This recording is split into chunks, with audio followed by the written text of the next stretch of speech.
A couple more things, just a couple more things, just a couple more things. This guy's seen more, oh man. This guy's seen more roast beef than a Subway sandwich. Let me tell you. I just think it's fitting that Drew Ordon's star, out of anywhere in Palm Springs, is outside of a Hawaiian t-shirt outlet. I just think that's the most perfect place for your star. You are the Hawaiian t-shirt king. We know we've borrowed them on the golf course. Bro, sorry. We left the shirts on the floor. Should have hung them up. Anyways.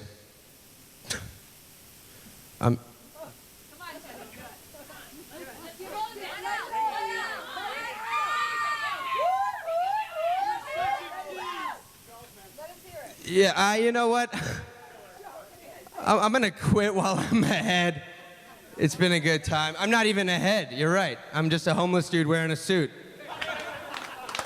I don't know anybody here. Me and the Charlie Chaplin walked in together. You guys kicked her out but forgot me. So thank you for letting me drink on the tab. I'm not, but it's true. What you were saying about the dark side. This guy always wears the black on black. I don't, no offense to the other doctors, I don't watch the show. It's more, you know what? It's more of like, just cut it with the arts and crafts during the show and maybe I'll watch it once in a while. It's like, we're gonna be using a tube-pipe, a bin, and a couple paper clips, and we're gonna show you how to read a sonogram.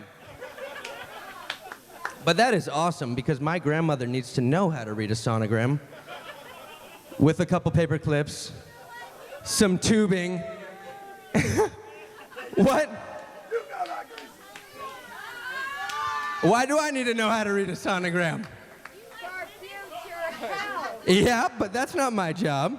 Just don't call her a vagina doctor. Whatever you do, don't call her. Future health. Ooh, this girl's looking, she doesn't like me. Not at all. Not at all. These doctors are stone-faced. Wow. Someone else has not been taking advantage of the open bar. You guys need to just chill out. We're in Palm Springs. We're roasting the doc. Yeah. Truth on the cast. Yeah, for those of you that weren't there this morning, the story went a little bit like this.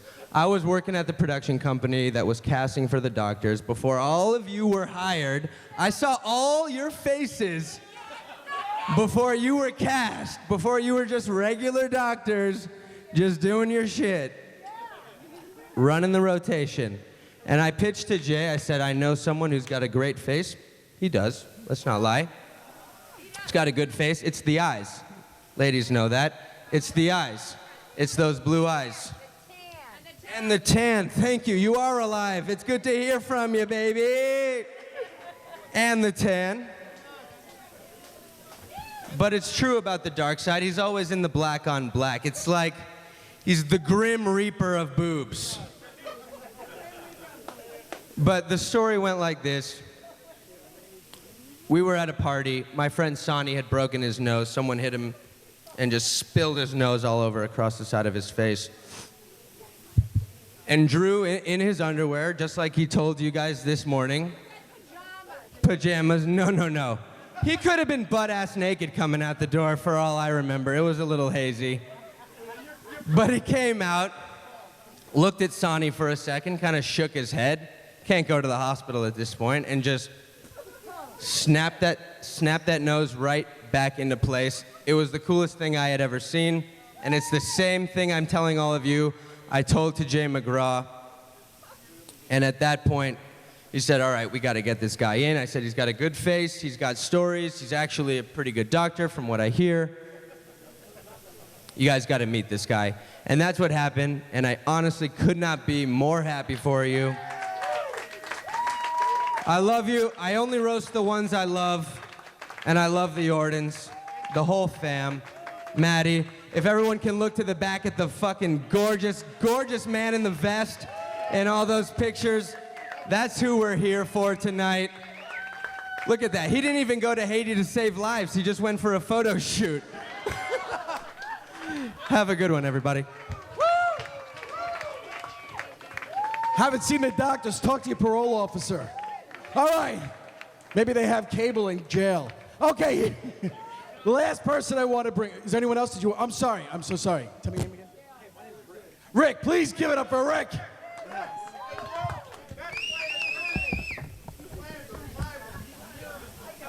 I'm the cousin.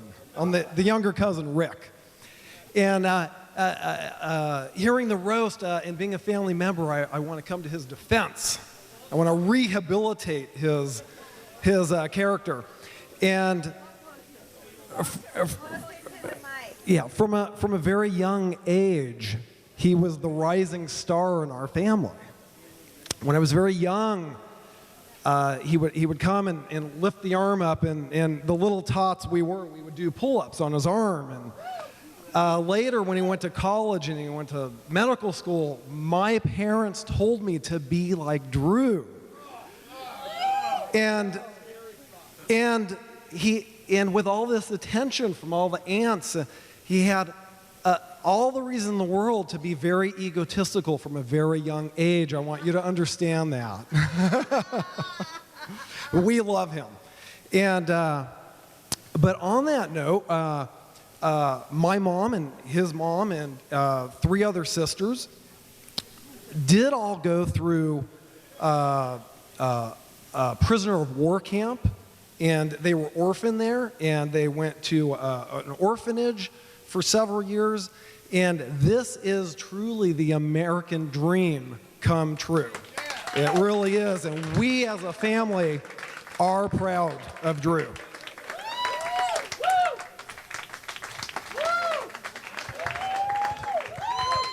With that being said, I don't think she needs any formal introduction, but I would love to. The better half, the beautiful bride, his wife, Robin. What do you say? I think we should all stand up just for putting up with all his BS.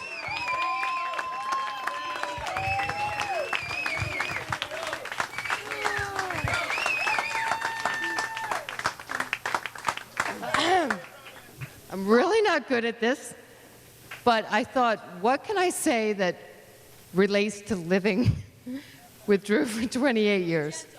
I'm trying. I tried to think of something that was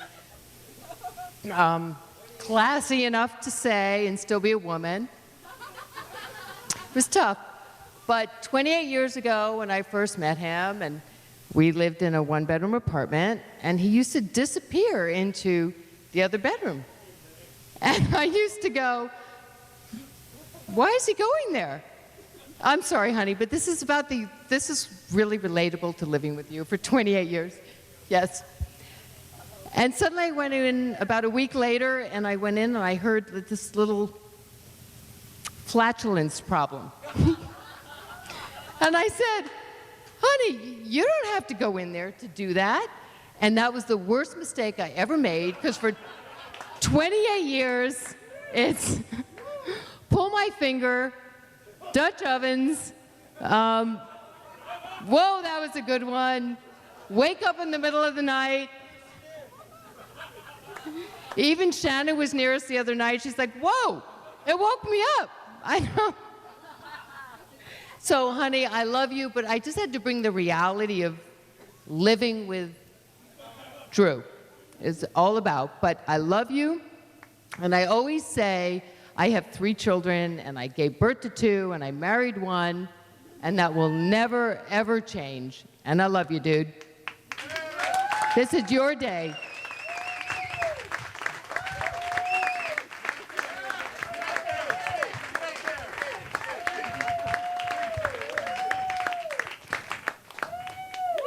All of you assholes out there know that there is nothing that I relish more than a good roasting. Who laughed the loudest and the hardest? You know, my attorney's here, my cousin Rick, and he's gonna fucking sue all of you assholes. That's number 1. Number 2, Blair, you're 10%, you're fucking fired. Andrew Scher, you're a little schmuck from New York. You're a fucking liar. You always tell me, oh, you're my favorite doctor. I love you the best. You're the show. Well, after you said those things about me, I'd love to hear what you said about these three fucking stooges. Travis Storm, good-looking guy. He's got some jawbones that the plastic surgery journals dream about. You know what? I have to hand it to him. He's a real doctor. He's a Dookie boy, a UVA guy. He knows his medicine. But he is the Bachelor. I don't know if he's hit that old 4-0 yet. He's getting close, though. You know, until recently, I didn't really know why. Well, one of his exes surfaced, Facebooked me, and said, you know what, I love Travis, but I had so much trouble with that 10-page health questionnaire and physical.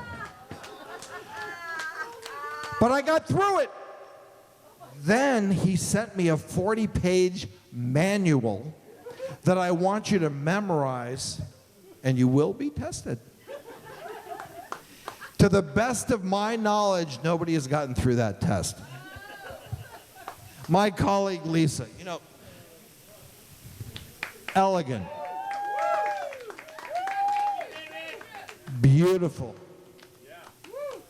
poised, ball buster. She has her moments, but you know what? That's what we want. That makes for good TV, right? Producers 1 and 2. But I have Dr. Lisa figured out. I know how to. Really not that tough. Only took me 3 years. I'm Polish, like my cousin said. What you have to do, number one, is all health and all medicine revolves around the vagina. Once you come to grips with that, you're good. Number two, if you forgot to say that, compliment her on her shoes, you're done. Jim Sears. My favorite ski buddy. The dude can turn them boards. He's like a stunt man. He can do everything. He can fly from trapeze. He can skateboard. We've seen him surf. But I have one question. Are you really a fucking doctor? You know, and I can't give it to everybody. I did tell you you're fired, right? Okay. Good. But Liz, you're hired. Hired, fired. Rob, you're always hired. We're Batman and Robin. You're the man. Scott, you need to get a new like, what is the word? The person that helps you how to dress? Stylist. Now, I look up to you as a fashion statement. Today, you look like Pepto-Bismol. And last, Terry, I love you, sort of, kind of. But you know what? You know what? You are a marketer extraordinaire. Some of those ideas you gave me, we're going to use them. And finally, last but not least, Dr. Chopra, you're not off the hook. No, you're falling asleep on me. My protege. Yeah, I've taught him some shit. He's seen some shit. But Well, you know what? He's the Indian dude, and I'm darker than he is. But, you know, I've taught him some things, but when it comes to texting skills, he must have been to the Tiger Woods School of Texting. No, please, please. It's good medicine. We keep in touch with our patients. We care. We're there for them. But I have to give it up for Ritu. He's taught me a lot when it comes to texting and keeping our patients very happy.